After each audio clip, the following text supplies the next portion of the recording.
I'm very curious to see what PJ Tucker looks like. If he is the guy, if he's anywhere close to what he was last year in particular with Miami, they got a lot better with him and DeAnthony Melton. And we'll see about Daniel House. If he plays like he did in Houston or in Utah, I should say last year, where he was really good the second half of the year for the Jazz, that's another big pickup too. But there's some risk with both of those guys. So I think they're better.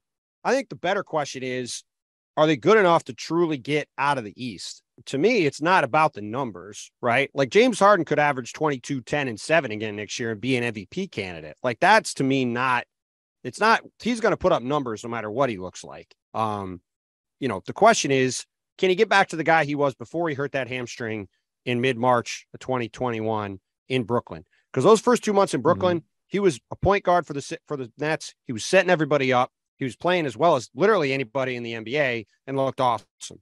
And ever since he hurt that hamstring, he hasn't had the same burst.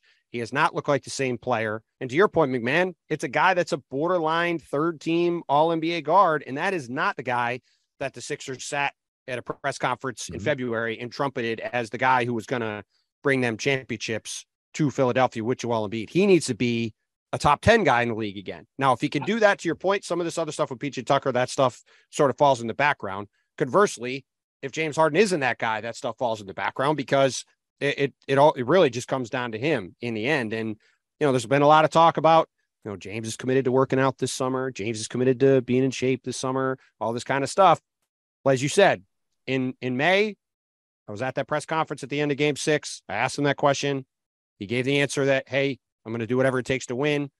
Some people were like, people weren't sure he'd take less money. He did take less money. Now let's see if he can get himself back in that kind of prime shape. Cause the claim has been, I couldn't get my body right last summer. I was catching up all season long. All the stuff was going on with the trade, new team, etc. All those excuses are out the window. He's had a whole offseason to work out. He's healthy. All the indications are he's healthy. Whole offseason to work out, whole offseason to get ready. Let's see what version of this guy shows up, because there might not be a bigger question in the East, at least, than if James Harden is going to be a top 5 to 10 player or a top 18 to 25 player, because that could be the thing that swings a ton of things.